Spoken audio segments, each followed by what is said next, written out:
Now, Okay. but Johnny was another case where um, his father was adamant that he needed to win more and win at all costs, what I call win at all costs, because it doesn't consider the athlete as a person or the child as a person or teenager. So it's all about you have to win. And this one person, Johnny, came to me on Christmas Eve one year. His father insisted, but when Johnny got there, he didn't know why he was coming to me because his father didn't explain it. And so then right away, he said, I want him to win more. He was very adamant about it, though Johnny was just sitting there saying nothing really. And so then I said, okay, goodbye, Dad. We're going into my inner office. And I left him in the waiting room. And as I'm sitting there setting up for this session, and he's sitting in the corner of my inner office and in my recliner that I use. And I'm talking about the mindful toughness techniques and what he's going to learn and what his needs are. And all of a sudden, his father got up from the waiting room and he starts banging really loudly on the door of my inner office, right? And not only did he do that, he said, teach him how, teach him. I want him to be more aggressive. Teach him how to kill. That's what I want. And there, Johnny, he's inside on the recliner and he's shaking. Yeah. And so he's tried to come into the room. Literally, he opened the door of the private office, and I jumped up from my seat and I closed the door on his foot. And fortunately, I had a lock on the knob of the door. So I locked it. And then I looked at Johnny and I said, so does your father behave like this all the time? He said, mostly when I lose. So there he was, so scared. And that's his spirit that I'm talking about, that spirit that I needed to help to enliven.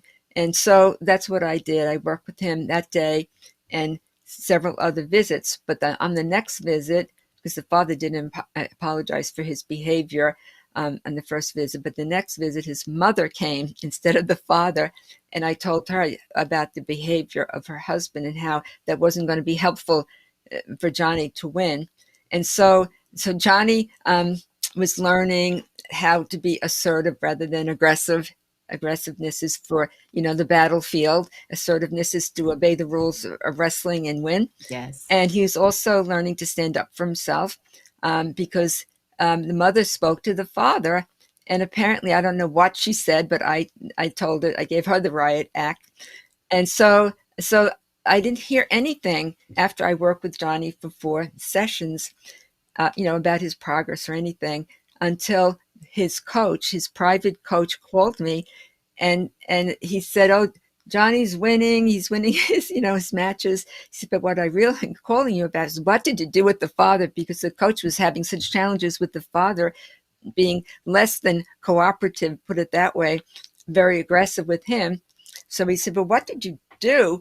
And I said, "Well, the mother spoke to him, and then we got to talking, and he was a wrestler in high school and college, and so he created his own private school, and so he said he was studying acting in Manhattan, and he was having challenges getting auditions and getting on the cast of a play, and he didn't know what to do. So he said, "Would that work with this?" And I said, "Sure, that's stage fright. We work with stage fright." And I taught him all the principles that he already knew because he was a champion himself, on the wrestling mat. But the funny thing is, so he had just gotten divorced, and it was a very challenging divorce, he told me, and he's moving into his new apartment, his new life, right, besides having this wrestling school.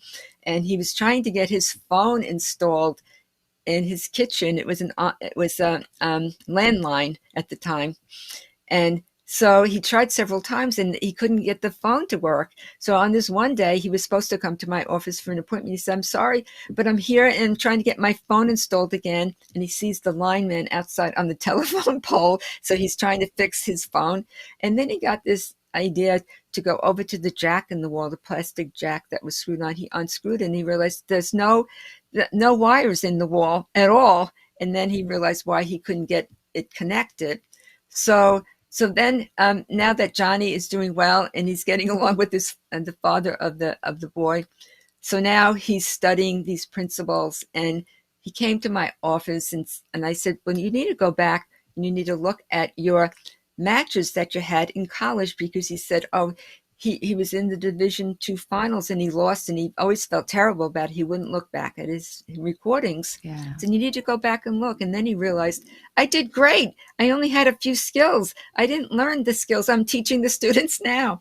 And so he was so happy, and that helped him to be successful in theater, because now he was ready for his auditions, because he used the same skills he had learned as a wrestler in the same mindful toughness skill sets that I taught him. So then he was successful. So the mother gained, the father gained, Johnny gained, but also his coach. And that was, I think, pretty amazing transition, because I only saw him like 4 times or 4 hours. So that was pretty big benefit for everybody, including the sessions I had with the coach. And he grew so much. They all grew a lot. And the father was more careful about what he said to his son,